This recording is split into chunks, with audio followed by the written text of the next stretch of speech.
Thursday, March 4th, at about 11:40 p.m., Mr. Ahmed Al-Jumaili was shot at 9944 Walnut Street. Mr. Al-Jumaili, his brother, and his wife were outside of his apartment enjoying the snowfall.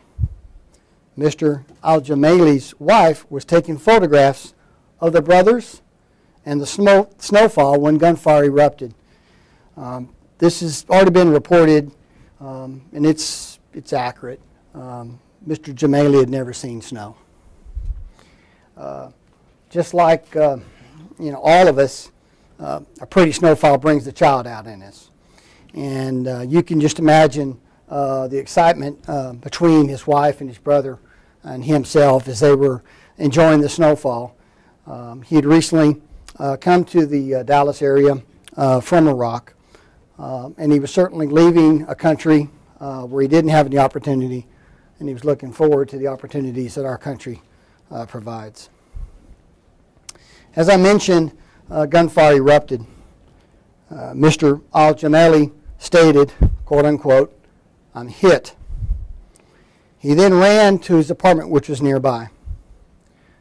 Mr. Al-Jumaili died shortly after midnight on the 5th. What they had observed prior or during the process of this, the snowfall and taking the photos and a little bit of video, they had observed 2 to 4 black males enter the apartment complex through a vehicular gate. These males were on foot, they're pedestrians, and they came into an area adjacent to them in the parking lot and were near the parked cars to the area. Multiple shots were fired from what we believe to be a rifle. Tests are ongoing now to determine if one or more rifle was fired and whether the physical evidence that we have been able to get from the crime scene is related to any other offense. As you can see, we have little information to go on. And as such, and I do appreciate the media interest in this case. Yesterday, I talked to many of you on the phone. I encourage you to ask for the public's assistance, and unfortunately nobody has responded. So again, I'm making this plea to do that. Crime Stoppers has also offered a reward for that, and the reward that Crime Stoppers has is up to $5,000 for the arrest and indictment of those responsible for Mr. Jumaili's death. The phone numbers, we put it on the blog. The Crime Stoppers phone number, I believe if we scroll that up, is at the bottom there.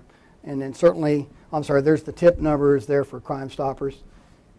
And then homicide detective that we need to talk to is the 214-671-3661 number. You want to speak, Ali, and then I'll take questions about the crime. Good afternoon. My name is Alia Salem. I'm the Executive Director for the Council on American Issues.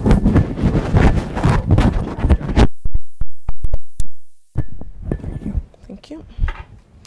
Our office has been involved with regards to the case from the very beginning. We were notified the next morning after the incident had occurred, and the community immediately responded wanting to know more information. There has been a heightened sense of awareness with regards to hate crimes against Muslims. So initially we were investigating to see whether or not any of those possibilities would arise with this particular situation.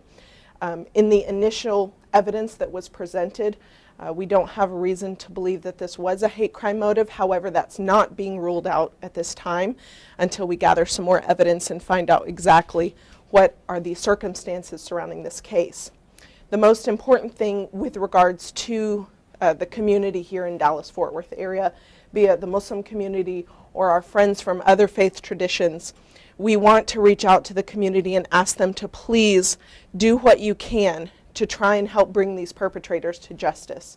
This is a tragedy that has brought extreme heartache upon the family and extreme heartache upon the community. There is no shortage of sadness for the loss of this beautiful young man who has only just come to this country 20 days ago. And we don't, as Texans, want that to be his welcome. And unfortunately, he is no longer with us. However, the family at this time does need to feel the love of their North Texas community. So we encourage anybody who might have some information to please come forward and share that with us, and also to outreach to the family. There are some online campaigns that are raising money for the family as well. If you need more information with regards to that, we can supply it. There are some online campaigns that are being circulated to raise funds for the family in this difficult time. But please, reach out to each other and come together to try and help bring these perpetrators to justice. This is the most important thing. In a final note, our community will be gathering funds to contribute to the reward to bring these perpetrators to justice. At current, it is an undisclosed amount, as I don't want to limit it, and there is a lot of interest in supporting this cause. So we don't have a number to give out just yet, but that will be released shortly. Thank you. I'll stand right beside Okay. you. That way, Sure. I think this is picking up. I hope it's picking up. So if we're a little close. Yes, go ahead. So, Calvert. I think, are the suspects teenagers? That's what the family had told us yesterday. Young men, whether they're in their late teens or early 20s, that's certainly undetermined at this And point. they were on foot, correct? They came in the gate and then left through the gate. That is correct. We don't believe that there's a vehicle involved at this time. We don't have information as such. I do want to talk about something that I failed to note earlier, is that in that area, that general area there on Walnut Street, it's an immigrant community. So tremendous amount of effort has been undertaken by the department to look at calls in that area prior to this incident, certainly days, weeks prior to this incident, to try to gain some understanding. Ms. Salem noted that on the hate crime issue, we don't know. As I said to many of you on the phone yesterday, we don't know. I can't refute that, and I cannot corroborate it. In and of itself, if they were a target, that's a possibility. Whether or not they were a potential victim of crime, again, we don't know. We just don't know if Mr. Jumaili was the intended target. He may have very well been an unintended target, in that there was some other incident between these youth or young men going on, and they were just there at that time.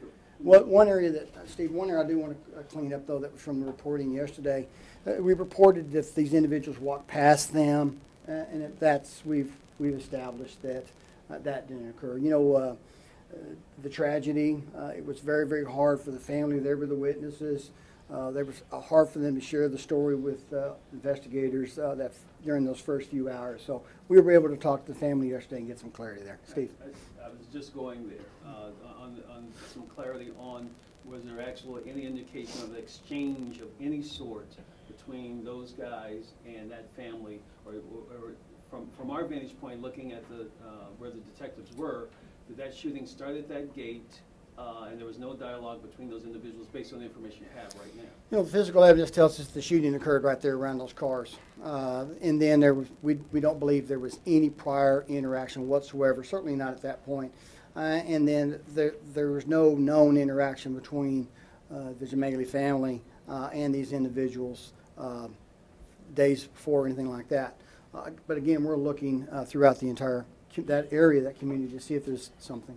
So neighbors say that the victim was running, trying to escape the people that shoot him. That's true? I believe that's accurate. I think what you neighbors probably either saw or heard the story that after Jumaili was struck, Mr. Al-Jumaili was struck by gunfire, that he then ran to his apartment for shelter.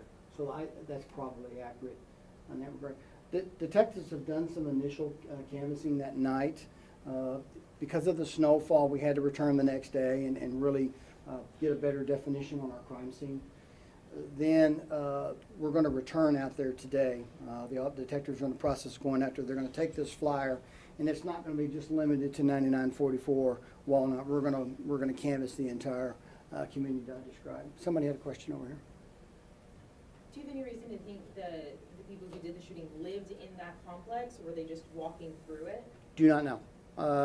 You know, since they came through on foot at a vehicular gate, I mean, one could surmise or deduce that they're not residents there, but we certainly aren't certain.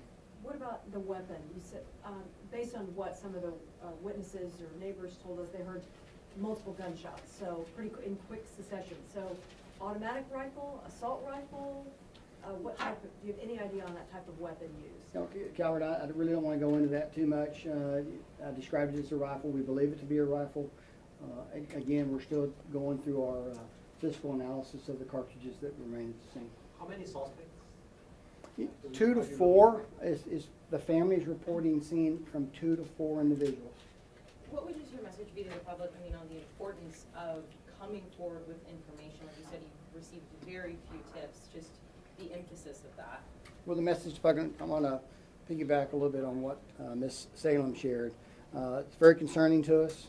The Northeast Operations Patrol Division has put extra patrol in that neighborhood. That is in place. And then many times, and then Chief Brown has talked about this, we alone cannot solve those crimes. Most often we need the public's assistance in making this community safer. And then this is one of those times when we need somebody to understand what occurred and give us the information we need to make those responsible for this action be held accountable. Was there any indication how far away were they from the shooters were they? Proximity between the car and the I'm not exactly sure, Tristan, I'm sorry, in terms of it's close. And there was a little confusion yesterday, you know, speaking to the family, that the bullets went through that pickup truck and into Mr. Al-Jumaili. Do you know that, or was it just an errant bullet? I do not, and you know, I think I certainly need to keep the results of the Emmy's autopsy something that we need. It has investigative value for us. You know, I think the reason you spoke to the media interest in this case is that there is no other word to describe this than just tragic. Absolutely. I mean, the innocent person doing something completely wholesome and innocent and loses his life. His father-in-law spoke about him leaving the bombing and the horror in Iraq, and 3 weeks later loses his life in what he thinks is a safe place. I mean, there's just nothing there's little you can probably comfort them in telling them. The detectives are working tirelessly. I spoke to the detectives yesterday. One had not slept at all. Our conversation was 4 o'clock in the afternoon. So they have gotten some rest, but they're back at it, and it's a team effort, and so we're all in on this. Ms. Working hard. Has Yes, there Steve. been any indication at all that there had been any concern or apprehension within the Muslim community that sectors into that northeast Dallas area is not far from the mosque? It is heavily populated in that area between Walnut and Adelia, and you know the other neighborhoods as well. But had there been at least some concern? We knew there was concern about public safety just in terms of property crimes, things of that nature, but had you all heard anything else? We have not heard anything else, and which is why we took a semi-position the way that we have with regards to the indications don't, you know, point towards it being a hate crime. However, we don't want to rule that out because there's just, you know, as the Major said, there's just evidence that we don't have that we can concretely say. But at this time, there's nothing. However, the immediate response and the viral response on social media, et cetera, online, was that, you know, the immediate response is the concern is that it was a hate crime, and the concern is that it will not be taken seriously as a potential hate crime. So that is a concern, a legitimate concern of the community in wanting to make sure that the motive is established. However, our position to be responsible with the evidence that's presented is that we don't have that at this time, but we're staying vigilant to make sure we do understand, and that's why it's so critical that community members from all across, you know, the area in that, you know, region where those perpetrators could have potentially gone come out because somebody saw something. Anybody else? Leah, I have one more. Yes. You have, Muhammad had talked about a potential funeral or any kind of burial arrangements. Do you know Yes. anything more about that? Yes, I have spoken with him this morning, and the funeral is set for tomorrow afternoon. It will be in the Richardson area, and the burial will take place shortly after that, but in a location that's further from this area. Was there any reason to believe the suspects were wearing like any sort of distinctive clothing, a rifle that you already carry without like a trench coat or something like that? Tristan, it was cold and it was snowing, so the attention of our victims and the family was not on the individuals. They were enjoying the snowfall, so they just didn't focus on those individuals. They were not perceived as a threat. How's that? Okay, guys, thank you very much. Good job.